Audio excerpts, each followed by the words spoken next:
and say, oh boy, I get to play on planet Earth again, and really be happy that I'm here. And that's what I want more than anything. It doesn't matter what it is. I'm not attached to whatever's bringing me joy. I just want to be happy. When you find yourself feeling other than that, instead of beating up on yourself for not being in this joy that you want, take the best emotion that you can find from where you are. Because we are describing you, and you are describing to us the reason that we are now talking about this emotional meter, because you're not alone. So many people are in this place of anger or fear or worry or misery of some kind, and every day they want to be over here, but because they can't make the vibrational jump any more than you can get 101 on your radio when your dial set at 98, because you can't make the jump, then it feels impossible. When you empower yourself by saying, I can't get all the way to ecstasy, I can't get all the way to being joyful every day about being here, but I can sure go from depression to anger. And the step of patting yourself on the back as you say, I deliberately chose a different thought, and the conscious acknowledgement that I do now find relief in this, that's the key. Because if you can feel a little better, you can feel a little better again. And if you can feel a little better again, you can feel a little better again. And before you know it, you're over here where you say you want to be. I know. Well, we think it would serve you really well to say, I live in a perfect environment and I'm finding my way. And this is an environment of freedom, and free will really matters to me. And I love how readily the universe responds to what I decide to give my attention to, because these manifestations help me know where I'm vibrating. And since it is my quest to vibrate in the best possible place that I can, then these manifestations are very helpful to help me know how I'm doing, because I want to know how I'm doing. I like paying attention to the way I feel, and for the most part my life is going very well. And if there's an area that I'm not particularly paying attention of, where something can sneak up on me a little bit, then a manifestation occurs. But it doesn't matter, because it's not finished. I don't ever get it done. I can't get it wrong. In other words, we want you to be in love with your life in the way that we are in love with your life. We would dearly love for you to feel appreciation for your ability to create. We love it when you make the conscious association between thoughts that you've been thinking and things that have been happening. But for the most part, as we interact with most of you, we see you not really eager to apply the tools that will shift your vibration. It's like most of you say, I would like it to be different, but I'm really not willing to do the work that I need to do to shift my vibration. It's like Esther saying to Jerry, can't you just fix this? Do I really have to clean up my vibration around it? In other words, do I really have to clean up my vibration about the electrician? Can't you just go drag him down here and make him finish the job, you see? And what we're wanting you to relax instead and say is, I want to know how to shift my vibration, because it isn't only about getting the electricity finished. It isn't only about having these manifestations happen in the way that I want them. It's about my joyful life experience in the interim, because all of life is about now. And I want to feel the best that I can possibly feel right now. And so God didn't set it up inappropriately. This energy that you're referring to as God said, here is an environment where all things are possible. And if you can dream it, this environment has the ability to deliver it to you. And if you're off track, you'll know it, because you won't feel too good. And if you're on track, you'll feel wonderful. So feel your way into vibrational alignment with your heart's desire and live happily ever after. That is really what you knew as you made the decision to come forth into this physical experience. Please do not beat up on yourself if you are not always in a joyful place. Negative emotion is not a bad thing. It's a good thing, because it's an indicator of where you are. How do you know where you are if you do not have some frame of reference to where you are? Between where you are and where you want to be, that's where your creative work is. And this emotional scale, as you ascertain that, yeah, I'm feeling here much of the time, and I want to feel here. Well, then, once you've made that distinction, which you've never really done as accurately as you will from this point forward, when you choose a thought that's on this side of your set point, you're going to know it. When you choose a thought that's on this side of your set point, you're going to know it. So finally, you're going to begin to consistently move in the direction of where you want to be. And when that happens, you got to get there.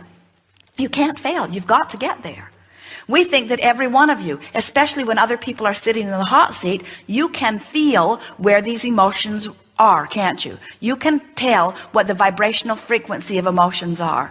And it's usually harder for the person sitting in the hot seat, but we don't think that anyone who sat in the hot seat today feels any mystery about the vibrational match between the way they are feeling and what's manifesting. But everyone had a question about, how do I now change the vibration? And so there's not been an exception in this room. Every single one of you can feel the relief in your emotions. You can tell whether each statement that you make gives you relief or puts more pressure. You can feel whether it releases or adds to the stress. You can feel every single time.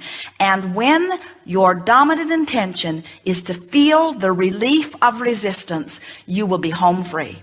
But as long as you're willing to beat the drum for who knows what reasons, sometimes you do it for drama, sometimes you do it for attention, sometimes you do it because you're so irritated about where you stand, you feel that you need to justify in some way how you got there. Sometimes it's because there are other eyes upon you that are accusing or not appreciating you, and you're trying to straighten them out and help them to know that you're not bad. That's what that little boy's outrage was about. No, I'm not bad. Stop saying those words, you see. I'm not bad, I'm good, and life should be better for me. Better things should be coming to me, because innately you know, you're screaming it from the very core of your being, I'm a good person, good things should be happening to me. I shouldn't be confused or overwhelmed or sick or abandoned.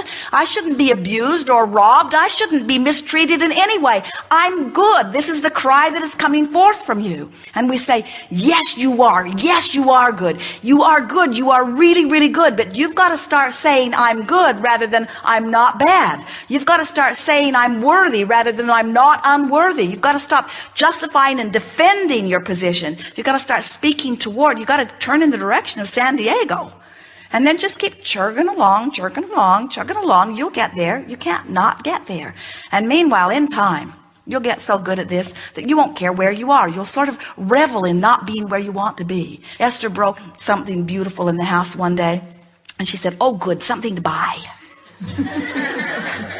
Now I have a reason to shop, you see. And that's sort of the way we want you to feel about everything. Oh, good, a reason to focus. Oh, good, a reason to invoke the power of my source energy. Oh, good, a reason to be more aware of my emotions. Oh, good, a reason to pay attention to the manifestations that are coming. Oh, good, a reason to feel more alive, a reason to be more deliberate, a reason to feel the hands-on, fingers in the clay, creating that I'm really about.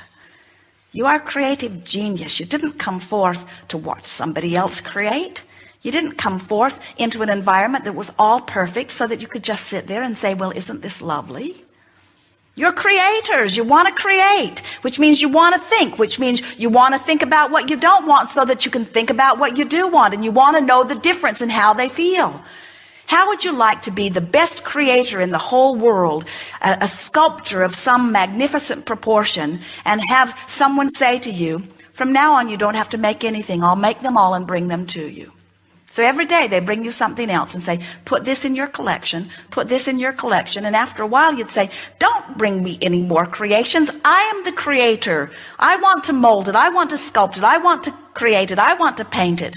Me. I want to do it. I am the creative genius that wanted to come forth into this body and chose this environment specifically because it was the best environment that anyone ever imagined for satisfying life experience.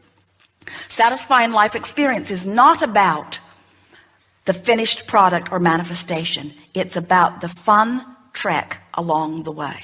It's about being mad and getting over it. It's about being robbed and frustrated and getting over it. It's about feeling abandoned and then not feeling abandoned. It's about feeling unloved and then loving so you don't notice that you're not feeling loved. It's about molding the energy. It's about focusing. It's about connection with who you are. It's supposed to be fun. And from our perspective, it always is. And most children still agree with us. We are just wanting to remind you, you take it all so seriously. You can't get it wrong and you never get it done. You might as well have fun with it. We have enjoyed this interaction immensely. You are creative fiends. Have fun with all of this. Life is supposed to be fun. And when it becomes fun, then it gets easy. There is great love here for you. We are complete.